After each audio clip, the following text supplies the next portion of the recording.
This episode is brought to you by me. Just kidding. You all made this one possible just like all the rest. If you like my videos and you're looking for longer-form socialist content, check out the Deprogram, my podcast with Hakeem and Ugopnik. We recently did our first live stream on the Deprogram YouTube channel, and we're hoping to do one per month going forward. You can find all the links in the description. In late 2021, right before scrambling to make New Year's plans, ProPublica released a bombshell article. In big, bold font, ProPublica reports that American states hoarded over $5 billion in welfare funds in 2020, a number that has doubled in the last decade. $5 billion set aside specifically for poor American households, sitting in state coffers while the pandemic forced countless people out of work and into poverty across the country. In my home state of Texas alone, a place with over 4 million officially poor people and a government sitting on nearly $300 million earmarked exclusively for the Temporary Assistance for Needy Families program, or TANF for short, the percentage of applicants approved to receive these funds was 7%, about the acceptance rate of MIT. It gets worse. To qualify for TANF in Texas, a single caretaker with 2 children must have less than $1,000 in assets and bring in less than $188 per month. That is a ridiculously low amount of money to try to raise a family on. And the sad part is that numbers like these shine a light on only part of the inhumanity of American welfare programs. For people like Bonnie Bridgeforth, a single mother and TANF recipient featured in the ProPublica report, these statistics are just the tip of the iceberg. When you read past the bold letters and wade into the scary land of unbolded 14-point Times New Roman, Bonnie tells you about how Maine's requirements for TANF forced her into looking for a job to get access to TANF funds, despite being just weeks away from giving birth and raising 4 young children alone after her husband was imprisoned. Luckily, she got the money, but only once she secured a job, just weeks after giving birth, of course, and unluckily, not for long. When her husband was released from jail, despite being separated for nearly 2 years at that point and no longer living together or sharing finances, the state suddenly cut Bonnie's access to TANF, citing that her family no longer met, quote, deprivation standards. All the while, the state of Maine sat on over $100 million specifically set aside for people like Bonnie that it would not give out that year. This horrible approach to welfare is called means testing. Calling a program means-tested is a euphemistic way to say that that welfare program is conditional. Basically, to get access to the funds or the welfare service, you have to prove that you need it. And you can easily see how, in theory, the idea doesn't sound so bad. Why should people who don't need something get access to it? Why should we give the wealthy access to services meant to help the poor? But those questions are misguided. We are absurdly far away from what the theory of means testing is. And there is absolutely no way to make means testing work. The reality of the world we live in is that this kind of rhetoric about keeping services out of the hands of the wealthy by means testing them is nothing more than a smokescreen politicians use to keep money out of the hands of the poor, those who actually do need the help. The only viable approach to making welfare meaningful and effective under embedded liberalism is through universal programs. Why is that? Well, why don't you just stick around and find out?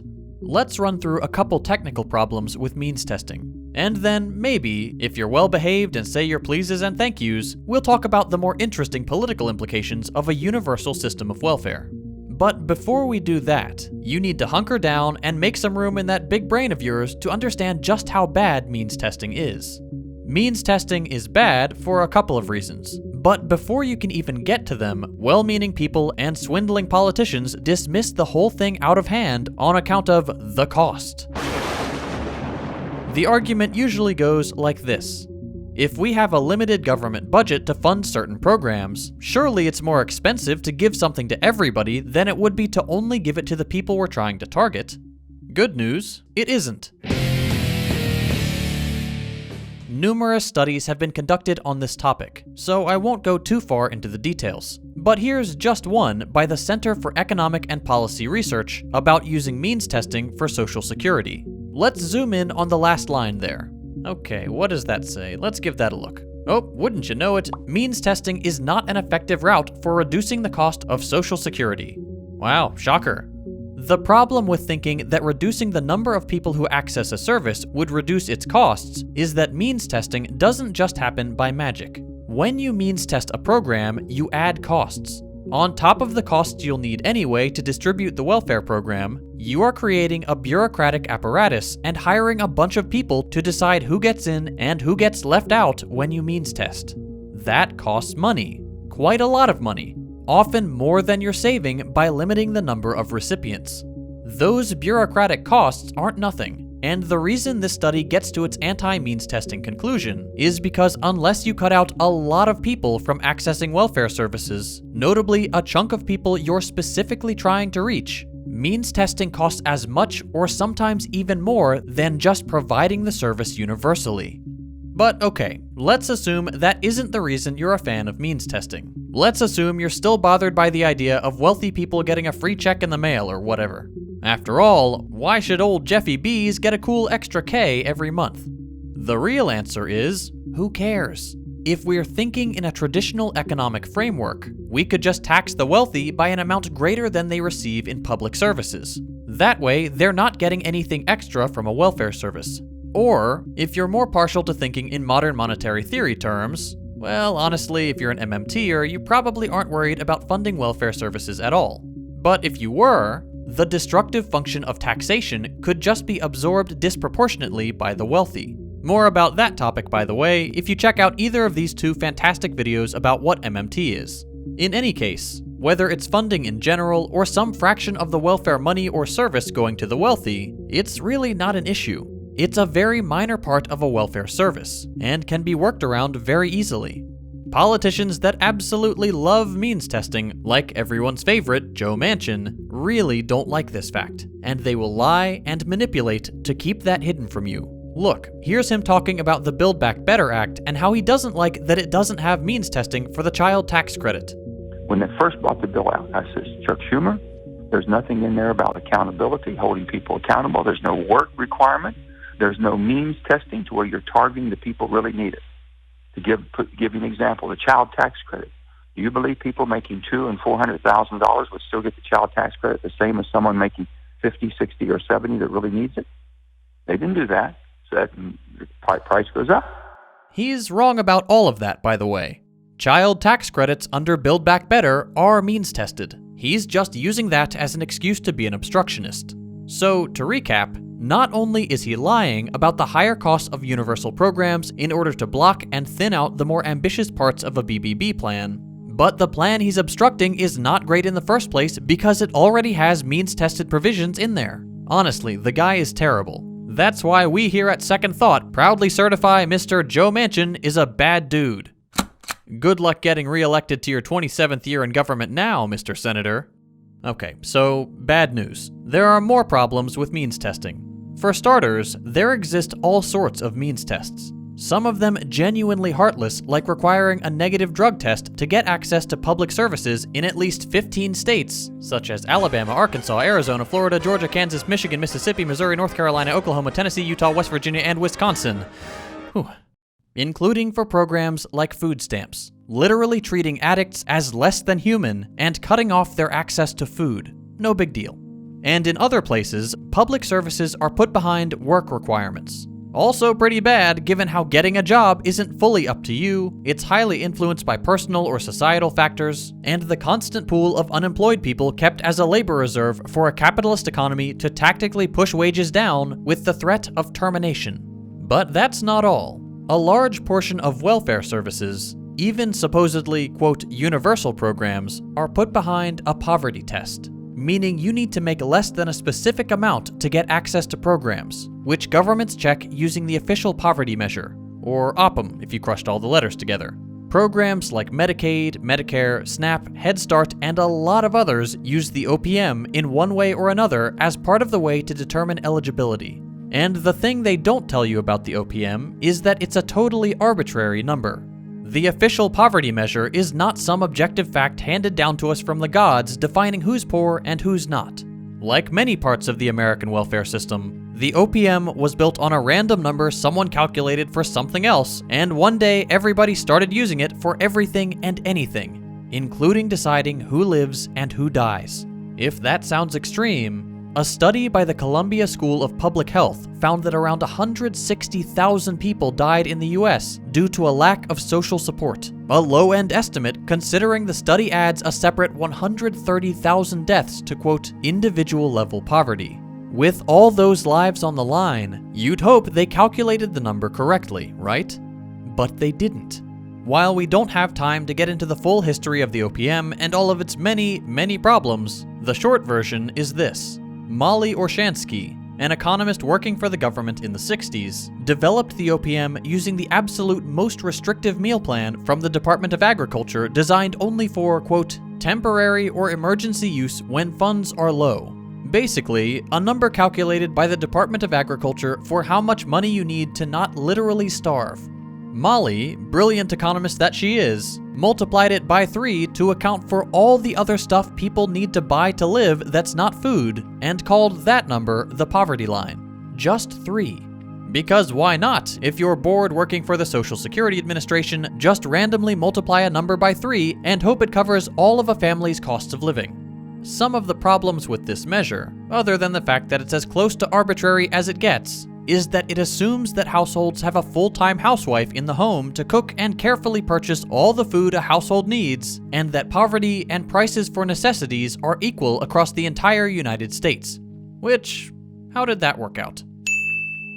Orshansky herself considered this measure a, quote, conservative underestimate of the poverty in the US. But just a couple months after she created it, the federal government took this number under the Johnson administration's war on poverty and slapped it on everything, leading us to where we are today, where the OPM or some multiple of it can decide your access to federal social services. That one number is the line between life and death for hundreds of thousands of Americans. So there's that. And there's more. I won't spend too long on them, but there are a couple other problems. Means testing creates, or at the very least exacerbates, the stigma of receiving social services, which sucks when you're trying to help people get out of poverty. If getting a service singles you out and brands you with the label poor, you're more likely to not take advantage of it because of the shame associated with it. Sadly, this is a well-documented phenomenon.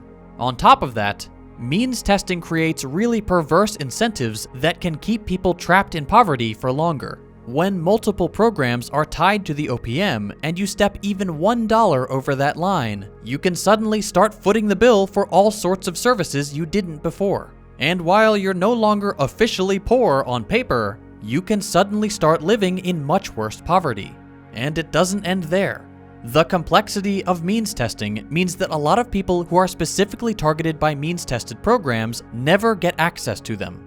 Between the complexity of filling out forms to prove you're as poor as you say you are, knowing those forms even exist, and the bureaucracy of making sure you're not lying, means testing keeps countless thousands out of the services the government has explicitly acknowledged they are entitled to. No matter what angle you take, means testing simply does not work. In contrast, universal programs like free college or free healthcare all fill the gaps of these massive problems with means testing with no downsides for the people who need these services the most. Universal programs are also just more popular. For one of the country's few sort of universal programs, Social Security, a Pew survey found that over 74% of Americans agree that no cuts should be made.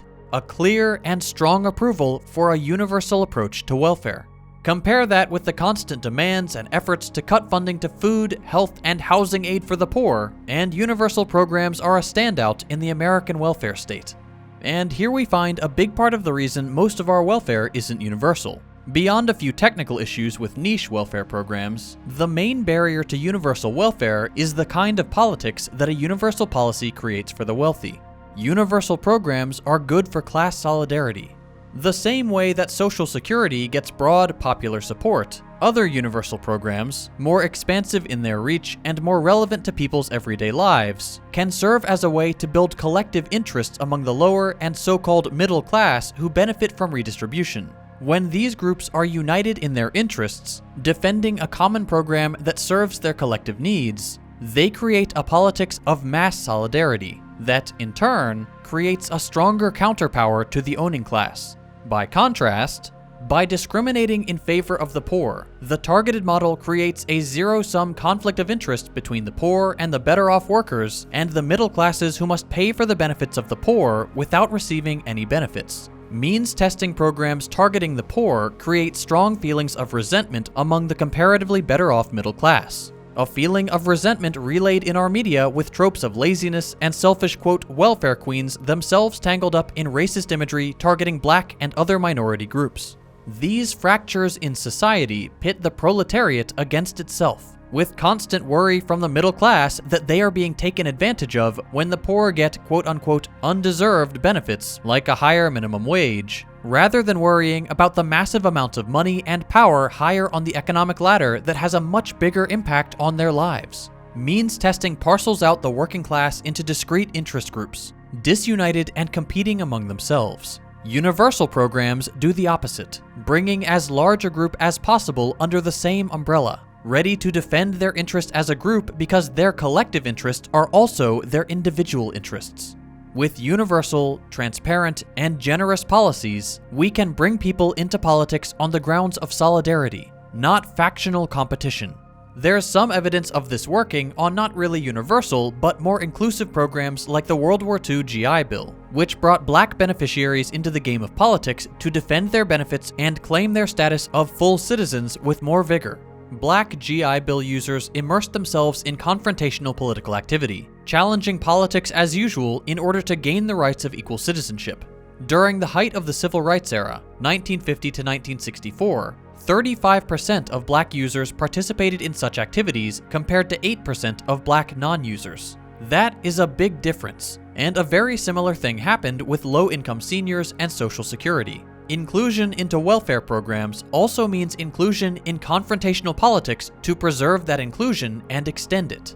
And look, I'm not going to sit here and pretend like expanding the welfare state within embedded liberal regimes is the end goal. Far from it. Plenty of ink has been spilled on social democracy and liberalism, systems under which labor is, by definition, subordinated to capital when it is working with the state. These are unstable systems under which any sort of welfare program can only function so long as profit rates are not too threatened.